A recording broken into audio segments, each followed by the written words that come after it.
we're just going to focus on a couple of things today after the session that we had today. All right. First, I want to point out was really, really good. Your release points are all overlapping, so that's really good. Your pitches should tunnel really well, meaning it's going to be hard for the batter to pick up what pitch is coming until it's late. If we look over here, all right, we've got fastball, your two-seam, your curveball, and your changeup.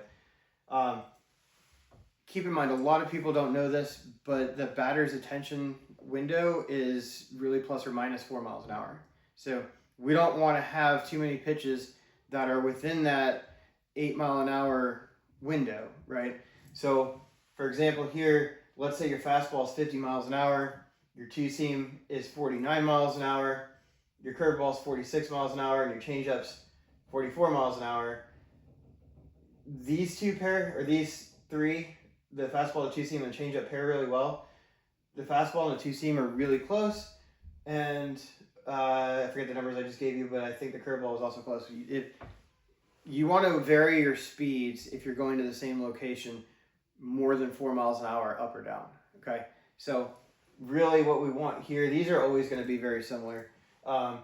We want the curveball and the changeup to vary a little bit. So if we look at your actual numbers from today, all right, we've got 53 mile, let's go averages. 52 mile an hour fastball, you got your sinker or two-seam at 50, and then curveball's at 49.6, and your changeup's at 49. So these three are really the same, pretty much the same speed, right? 1 mile an hour is not going to be that big of a difference. And then we're only talking 2 miles an hour, like a 2 miles an hour here, and there's only a 3 mile an hour average difference between all of your pitches. So all of your specific pitches are going to fall within that plus or minus 4 miles an hour. So a couple things to think on before we do Friday's session is you're probably not going to get much more velo until we adjust mechanics, which I'm going to show you here in a minute. We need to look at taking speed off of these two. Your curveball needs to be slower, and your changeup needs to be slower. So if we slow the curveball down, we should be able to get more vertical drop. Over here, vertical break on your curveball, right? We're only getting a little over about 1.5 inches, right? 1.8 inches. We really want to get that a lot more.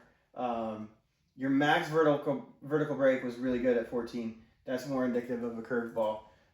This is too low, and so if we can increase that, it's going to take away some of this, and that'll be where we want to be. All right, let's look at mechanics. Here we go. Let me go back to this. Let's look at a couple of videos. All right, so we're going to focus on the front side because I think that's where you've got the most room to improve. So let's go. Here's your fastest fastball today. All right, so let's watch it. I want you to pay attention to the glove positioning and your front knee opening early. Okay, so we're gonna play through and then we're gonna slow down.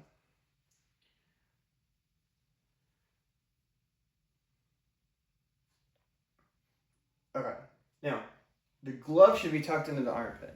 Okay, what you really want to do to create velo is you want to be out here with it, and then you retract that elbow back here. Okay, so as you're releasing it, you're pulling back with the arm and the elbow, and the glove's going to come into that armpit. Okay, that's going to hold that, the top half of the front side is going to have more stability. Now, the knee, I don't know if you can see my knee in this video or not right here, but I'm going to hope that you can. Right, I want to keep this closed as I'm going forward.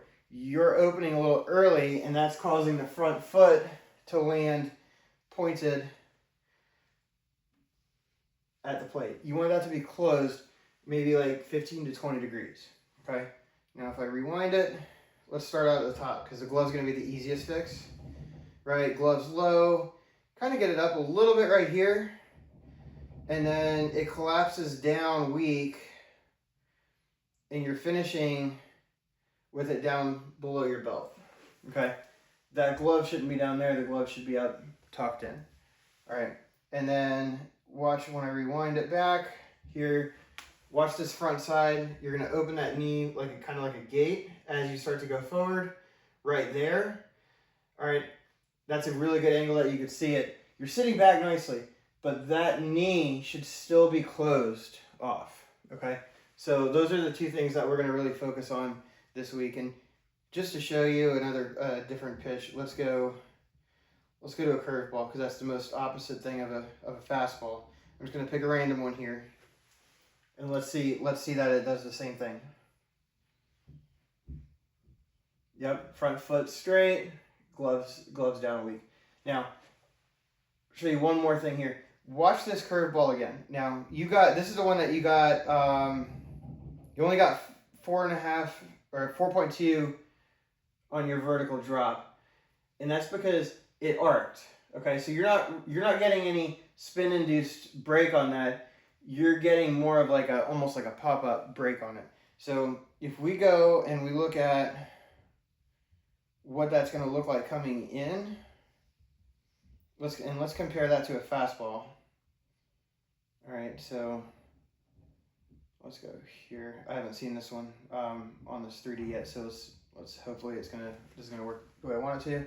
Yep. All right. So red's gonna be the fastball, green's your curveball. Right out of the gate. Now your release point, as we already said, your releases are really close, which is good.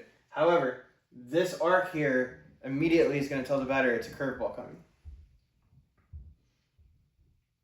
Okay, so depending on the hitter, they can either sit curveball and wait to see that and then hammer it, or they can sit off the curveball and wait for the fastball. But they're going to know right away the difference in these two pitches, right? There it is. Let me spin it around to the pitcher's angle.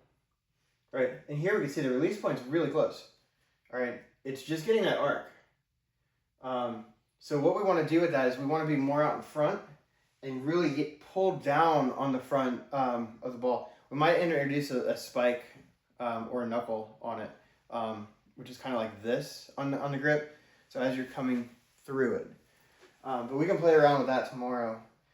From the side, you can see the break. Let me go over here. See how it goes up and then back down. That's what we kind of want to avoid. Okay. Rather come out flat, and really right around here is when it's going to really break down. Okay. Nothing too complicated to fix. We'll get on it this week.